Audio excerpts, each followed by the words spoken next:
नमस्कार दोस्तों, स्वागत है आपका एक और रोड ट्रिप ब्लॉग में। दोस्तों आज हम लोग शुरू कर रहे हैं दिल्ली से हरिद्वार का एक जर्नी। तो दोस्तों अभी टाइम हो रहा है दिल्ली में 6:10 पे और मैंने रेंज को कर लिया यहाँ पर से 0। और अभी मैं निजामुद्दीन इलाका जो है, निजामुद्दीन का फ्लाईओवर मेरे पीछे है और मैं स्टार्टिंग पॉइंट जो है मेरठ एक्सप्रेसवे का है, इस पर से मैं अपनी जर्नी को शुरू कर रहा हूँ। तो बिल्कुल अर्ली इन द मॉर्निंग हम लोग अपनी जर्नी को शुरू कर रहे हैं। रीजन यही होता है कि लेस ट्रैफिक मिले। तो दोस्तों जो भी अपडेट्स होते हैं, क्या नए फ्लाईओवर का कुछ बीच में जो कुछ फ्लाईओवर का काम था तो वो चेक करेंगे कि क्या हुआ है, सारा कंप्लीट हो चुका है।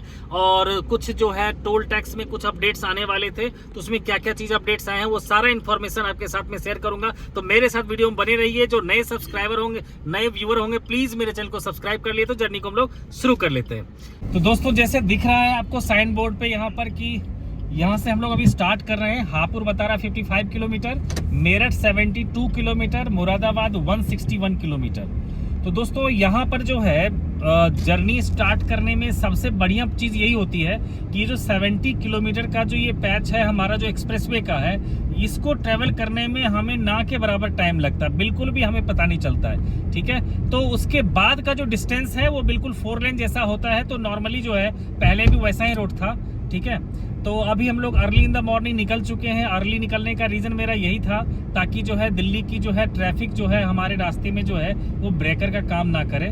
तो अब जिस तरह से दिख रहा है कि देखिए अभी टाइम हो रहा है वही 6:15 हो रहा है अराउंड। तो अभी मॉर्निंग में जो हल्की हल्की जो लालिमा होती है वो आसमान में आ गई है। अब देखते हैं कि सूरज भगवान के दर्शन जो है मुझे इस एक्सप्रेसवे पे कहाँ पर होता है। तो अभी हम लोग यमुना जी के ऊपर से क्रॉस करके जा रहे हैं, ये फ्लाईओवर्स को क्रॉस करके।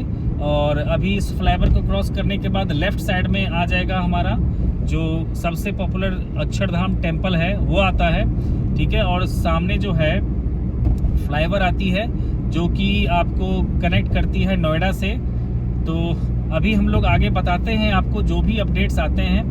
मेरे ख्याल से यहाँ पर देखिए स्पीड जो है गाड़ियों के लिए वो 70 किलोमीटर है जब तक दिल्ली में है, जब तक ये एक्सप्रेसवे बना हुआ दिल्ली रेंज में। और दिल्ली रेंज से बाहर जाते हुए जैसे दिख भी रहा आपको कि 70 किलोमीटर पर आवर की स्पीड है कार के लिए। जबकि जब आप दिल्ली से आप यूपी में एंटर कर जाते हैं इसी एक्सप्रेसवे में, देन आपकी गाड़ी की स्पीड जो है बढ़ जाती है। ठीक है, तो ये हमेशा जबकि स्टार्ट में हुआ था तो उसमें भी 100 का ही स्पीड था इसमें। ठीक है, लेकिन क्योंकि बहुत सारे कट आते हैं, लोग को कभी लेफ्ट लेना पड़ता है, राइट लेना पड़ता है। ठीक है, इसलिए मेरे ख्याल से जो है ये गवर्नमेंट जो है पब्लिक की सेफ्टी के लिए जो है इस स्पीड लिमिट को जो है वो चेंज करती रहती है। तो अभी हम लोग, सबसे अच्छी बात होती है एक तो सुबह फ्रेशनेस होती है लोगों में और ज़्यादा ट्रैफिक भी नहीं होती। वैसे इस एक्सप्रेसवे तो पता नहीं जो है, चाहे दिन में आओ रात में आओ, कुछ तो ट्रैफिक आपको रहेगा ही रहेगा। यहाँ से हरिद्वार 215 किलोमीटर है और टाइम दिखा रहा है कि हमें 3.5 घंटा लगने वाला है। ये टाइम फ्लक्चुएट कर सकता है क्योंकि आगे हम लोग एनएच को कनेक्ट करेंगे, अभी एक्सप्रेसवे पे चल रहे हैं।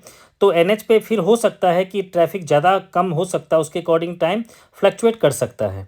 तो अभी आपके सामने जो दिख रहा है फ्लाईओवर, ये पार्ट है हमारा दिल्ली से देहरादून का जो एक्सप्रेसवे बन रहा है, जो अभी स्टार्ट नहीं हुआ है, उसी का दे रखा है। जो दिल्ली से देहरादून तक के लिए क्लेम किया जाता है कि 2 से ढाई घंटे में लोग यहाँ से वहाँ तक पहुँच सकते हैं, जो मुझे लगता है कि पॉसिबल हो सकता है। और जैसे इसका उद्घाटन होगा तो आपको इस चैनल पे अपडेट मिल जाएगा आपको। तो वो इसीलिए मुझे पॉसिबल लगता है क्योंकि जब पहले मेरठ जाते थे हम लोग तो 2 ढाई घंटे हमें लग जाता था, लेकिन अब जो है क्योंकि एक्सप्रेसवे बन गया है तो मैक्सिमम 40 से 45 मिनट्स तक में लोग जो है इस एक्सप्रेसवे को क्रॉस कर जाते हैं। दोस्तों इसमें एंटर करने का, यानी कि इस एक्सप्रेसवे पे एंटर करने का जो है 2 रास्ता है। एक तो सराय काली खान साइड से है और एक इंदिरापुरम साइड से है। अगर जहाँ से मैंने स्टार्ट किया वो सराय काली खान साइड है, निजामुद्दीन फ्लाईओवर के नीचे से। तो यहाँ से अगर आप एंटर करते हैं तो फर्स्ट टोल में आपको 165 रुपीज़ आपको देना पड़ेगा। और अगर आप इंदिरापुरम साइड से एंटर करते हैं तो 115 रुपीज़ आपको देना पड़ेगा टोल टैक्स, जो फर्स्ट टोल टैक्स होगा वो। जो लोग टोल में 50 रुपीज़ बचाना चाहते हैं वो स्टार्टिंग में, अगर आप सराय काले खान साइड से एंटर करते हैं तो वहाँ पर लेफ्ट साइड में आपको एक कट आता है जो कि अक्षरधाम टेम्पल जाने के लिए आता है। तो आप उस कट से जाकर के आप पैरेलली चलते चले जा सकते हैं इस एक्सप्रेसवे का, और आगे इंदिरापुरम से आप एंटर कर सकते हैं। देन जैसे मैंने बताया कि 50 रुपीज़ आपको कम चार्ज लगेगा। लेकिन उसके अलावा इसका भी एक बेनिफिट ये है कि अगर आप स्टार्टिंग से ही अगर एक्सप्रेसवे पे एंटर कर जाते हैं तो आप हाई स्पीड में आप निकल सकते हैं, जबकि लेफ़्ट साइड में आपको ट्रैफिक का सामना करना पड़ सकता है। तो लेफ़्ट साइड से जाने में हो सकता है कि आपका 15 से 20 मिनट्स तक कभी कभी आपको ज़्यादा टाइम लग जाएगा एज़ कम्पेयर टू अगर आप स्टार्टिंग से ही अगर एक्सप्रेसवे पे आप चलना शुरू कर देते हैं।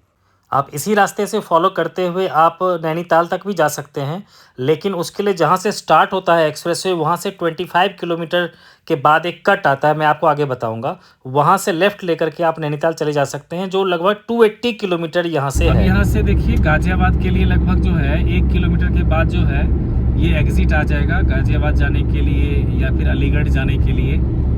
यहाँ से एग्ज़िट दे दिया गया है। वैसे ज़्यादातर जो दिल्ली के लोग जो नोएडा वगैरह जाते हैं वो उसी लेन में रहते हैं, और ये लेन मेनली बना हुआ है जो लोग हरिद्वार या फिर आगे ऋषिकेश वगैरह जाना चाहते हैं उसके लिए। ये जो है मतलब मेन मुजफ्फरनगर जाने के लिए लोग जो है इस लेन को ज़्यादा प्रेफर करते हैं। और शॉर्ट डिस्टेंस ट्रैवल के लिए आपको दिख रहा होगा वो चीज़। तो कुछ लोग क्या होता है कि जो आते हैं आपको जैसे कि मैंने बताया कि कश्मीरी गेट साइड से आते हैं वो, ठीक है, और वहाँ से वो जब आते हैं अक्षरधाम टेम्पल होते हुए जब आते हैं तो वो चाहते तो हैं इसी रूट में आना, लेकिन उनके लिए थोड़ी सी मुश्किल हो जाता है और वो उस रूट में फंस जाते हैं वो ट्रैफिक में। तो इसलिए बेटर है कि आप ITO होते हुए चले आओ, ठीक है। और उसमें क्या होगा, बिल्कुल स्टार्टिंग से आप आओगे तो इसी लेन में रहोगे तो आपका थोड़ा सा टाइम उसमें बच सकता है। आगे जो नैनीताल वाली कट आएगी वहाँ से आप निकल कर ईस्टर्न पेरिफेरल एक्सप्रेसवे पकड़ सकते हैं, जो डायरेक्टली आपको पहुँचा देगा वो NH-44, जिससे कि अगर आप चंडीगढ़ जाना चाहते हैं, शिमला, मनाली, किसी भी जगह हिमाचल में जाना चाहते हैं तो आप उस रूट को फॉलो करते हुए वहाँ पर डायरेक्टली पहुँच सकते हैं। तो वैसे नैनीताल तक का भी रास्ता बहुत ही अच्छा है, मैंने उसका वीडियो एक अलग से बना रखा है, तो आप उस वीडियो को जाकर के देखिएगा, बहुत सारी इन्फॉर्मेशन मैंने उसमें दे रखा है। अब ये आ गया वो कट जहाँ से आप जा सकते हैं, लेफ़्ट चले जाएंगे तो नैनीताल हापुड़ जो लिखा हुआ है, इस हापुड़ वाली कट से नैनीताल चले जाएंगे और सीधा हम लोग चले जाएंगे हरिद्वार। और ये सुबह सुबह देख लीजिए सूर्योदय जो है, सूर्य भगवान का दर्शन हो गया। दिल्ली में तो पॉसिबल नहीं हो पाता है इतना अर्ली जग कर के सूर्य भगवान का दर्शन कर सके। इस एक्सप्रेसवे पे लगभग 45 किलोमीटर के बाद अभी मैं दिखाऊंगा आपको कि वहाँ आ जाएगा आपका रेस्ट एरिया, जहाँ जा कर के अगर भूख लगी है तो कुछ खा सकते हैं। ढेर सारा रेस्टोरेंट्स और फूड जॉइंट्स आपको मिलेंगे। ये देख लीजिए बोर्ड यहाँ लेफ़्ट साइड में, यहाँ से 500 मीटर पे कह रखा है, आप नीचे उतर करके जा सकते हैं। इसके अलावा वहाँ हर तरह का फ्यूल, चाहे पेट्रोल, डीजल, CNG और इलेक्ट्रिक व्हीकल्स के लिए यहाँ इलेक्ट्रिक चार्जिंग स्टेशंस भी बनाया हुआ है। तो आप जा कर के आप अपनी गाड़ी को रिफ्यूलिंग भी कर सकते हैं और अगर कुछ फूड वगैरह लेना होगा तो वो भी इंजॉय कर सकते हैं। तो दोस्तों अभी स्टार्टिंग पॉइंट से मैं लगभग जो है 55 किलोमीटर जो है चल चुका हूँ मैं, और टाइम मुझे जो लग चुका है यहाँ तक आते आते, क्योंकि मैं लगभग 6:15 पे चलना शुरू किया था तो लगभग 40 मिनट्स मुझे लग चुका है।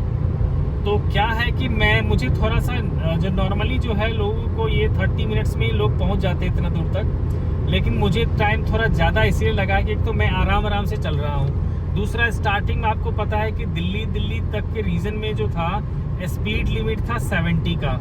तो वैसे भी दिल्ली में जब आप चलाते हो तो आप यूज टू हो जाते हो 50-60 के स्पीड में, तो वही माइंड सेट बना हुआ था। तो मैं स्टार्टिंग में जो था बिल्कुल इजी तरीके से चल रहा था। अभी भी जो है मैं जब नोएडा में आ गया था, मतलब जो यूपी में एंटर कर गया, जब स्पीड हो गया लिमिट 100, तो कुछ देर के बाद से फिर मैंने जो है स्पीड थोड़ी सी बढ़ाई और अभी गाड़ी की स्पीड है 90 की स्पीड से मैं चल रहा हूँ। तो मुझे कोई जल्दबाजी नहीं है, ठीक है।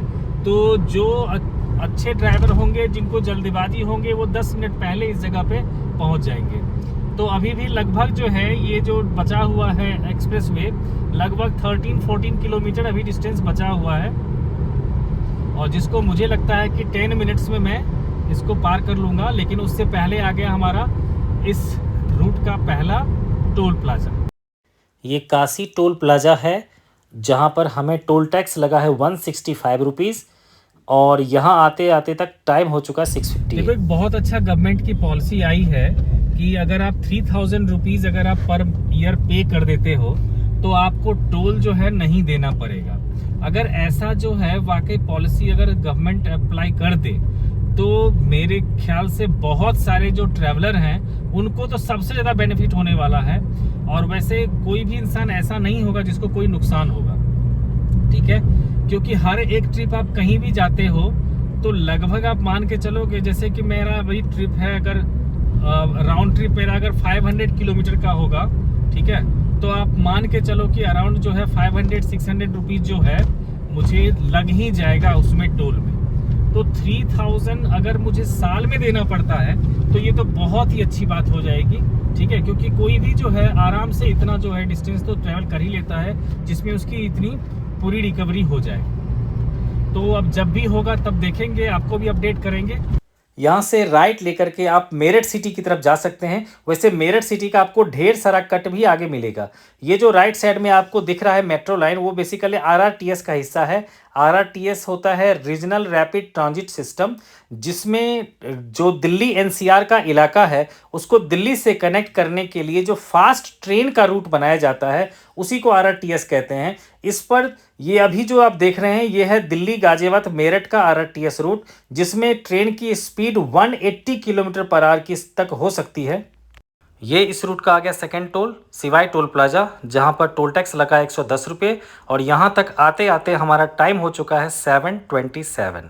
दोस्तों ये टोल के बाद छोटा सा शॉप था ये हाईवे इनका, यहाँ पर हम लोगों ने चाय लिया, बच्चों के लिए कुछ चिप्स के पैकेट वगैरह ले लिए और अब लगभग 10 मिनट्स हम लोग यहाँ पर रुके, चाय वगैरह पीने में टाइम लगाया।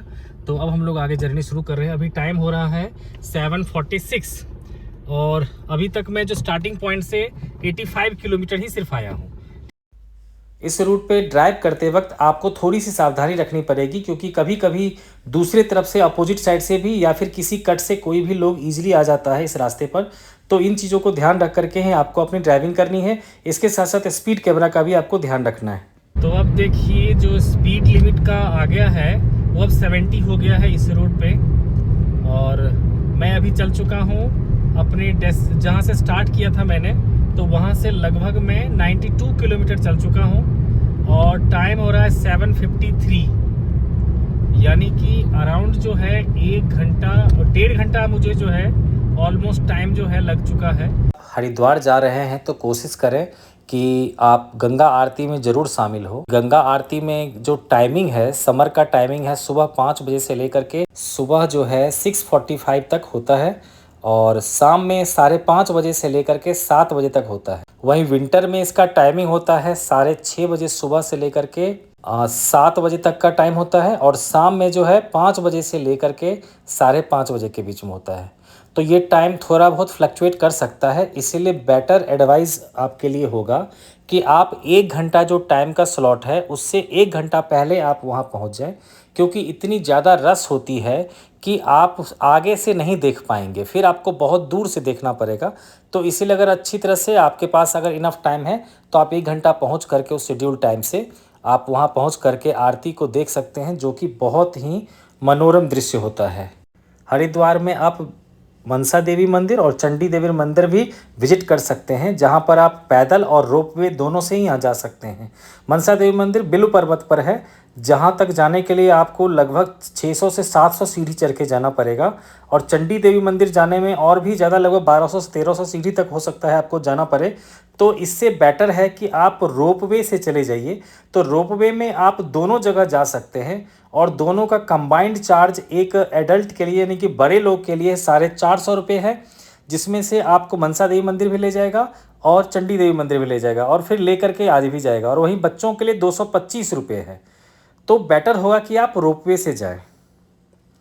अब आ गया हमारा अगला कट, जो कि है लैंसडाउन। देखिए खतौली मोड़ है ये, यहाँ से राइट चले जाएंगे तो आप कोट द्वार और लैंसडाउन जा सकते हैं, जो बहुत ही अच्छा टूरिस्ट प्लेस में से आता है, हिल स्टेशन।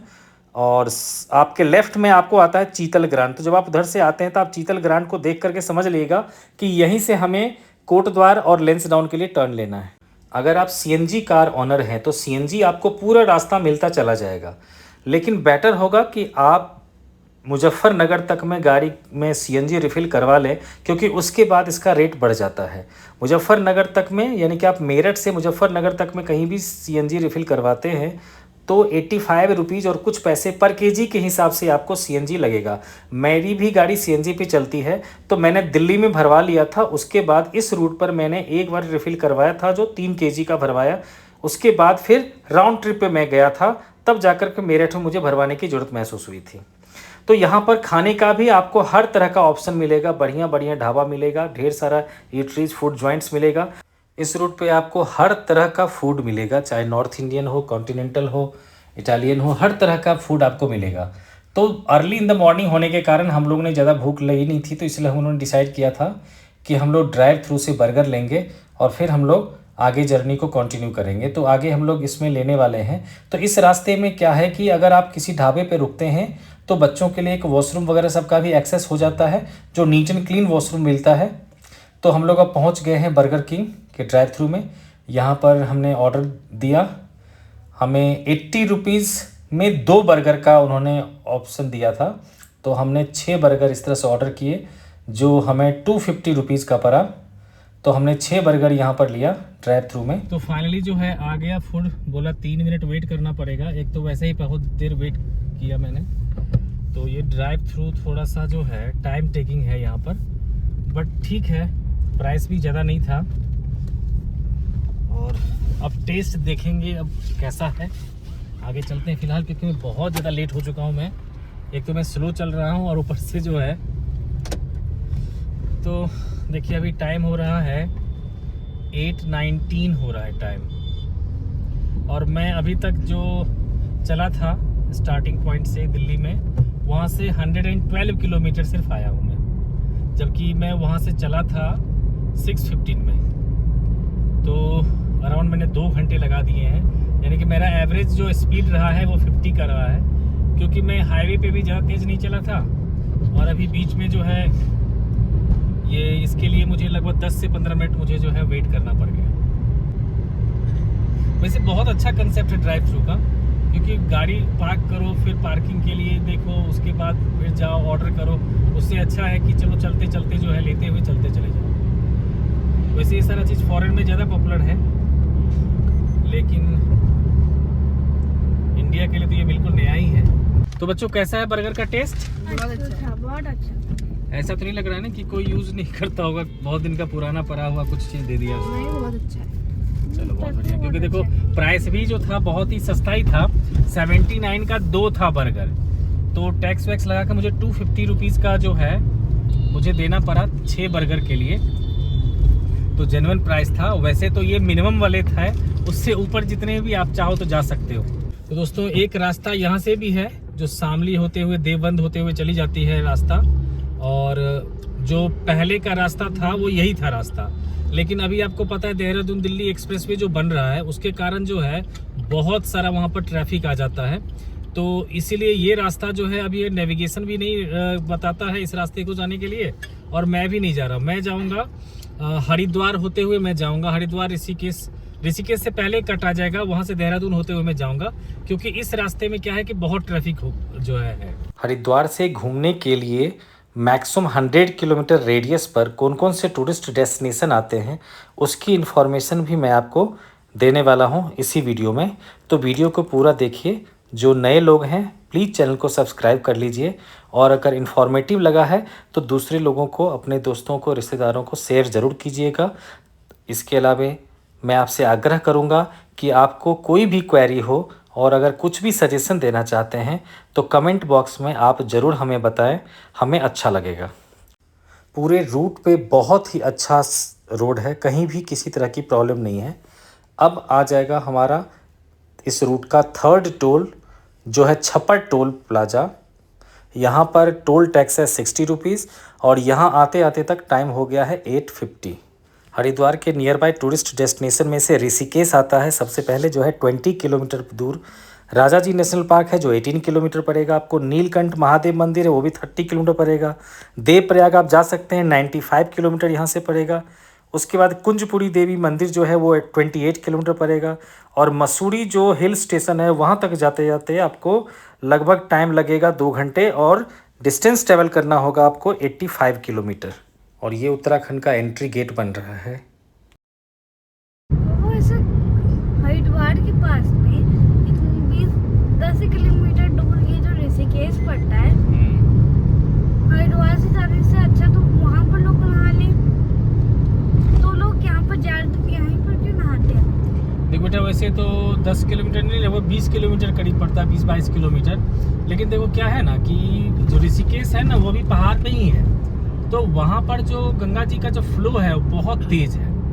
और गंगा जी जो है ना पहली बार जमीन पे उतरती हैं वो हरिद्वार में।